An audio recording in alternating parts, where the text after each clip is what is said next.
জানার মদিনা, আমার সোনার মদিনা।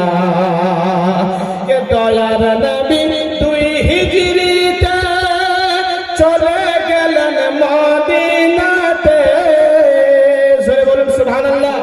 কে দয়ার নবী দুই হিজরিতে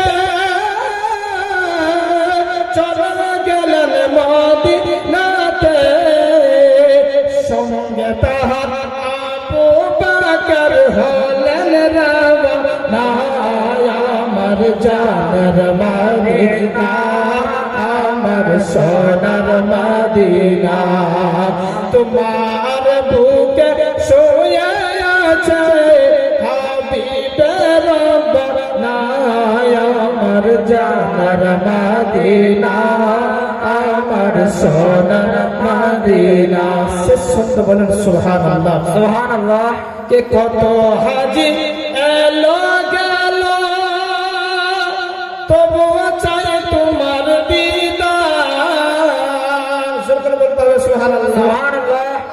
যে হাজি সাহেব বাবা জীবন আমার একটিবার হজ করতে গিয়েছে কিংবা উমরা করতে গিয়েছে, দ্বিতীয়বারে অন্ধকার ঘরের মধ্যে আল্লাহর কাছে হাত দুইখানা উঠিয়ে বলছে, রব্বুল আলামিন যদি আপনি দ্বিতীয়বার আমাকে হজ কিংবা উমরা করার জন্য যদি ডাকতেন, বলেন সুবহানাল্লাহ, সুবহানাল্লাহ। দ্বিতীয়বার হজ কিংবা উমরা করার জন্য গিয়েছেন, তিনি আবার অন্ধকার ঘরের মধ্যে আল্লাহর দরবারে দুই হাতখানা উত্তোলন করে আল্লাহর দরবারে আবার নালিশ করছেন, আবার জানাচ্ছেন, রব্বুল আলামিন আপনি যদি আমাকে তৃতীয়বার যদি হজের মধ্যে ডাকতেন, জোরে বলেন সুবহানাল্লাহ, সুবহানাল্লাহ।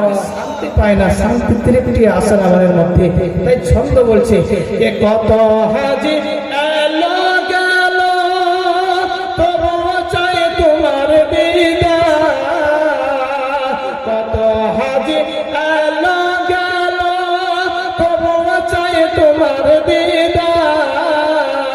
তুলনা নাই যে আমার নবী মুস্তাফার, একবার ডাকো না আমায়, যাব সোনার মদিনায়।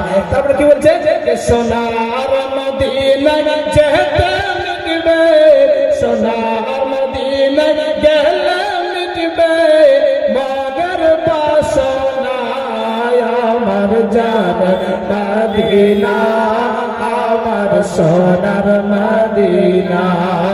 তোমার বুকে শুয়ে আছে হাবিবে রব্বানা, আমার জানের মদিনা, আমার সোনার মদিনা।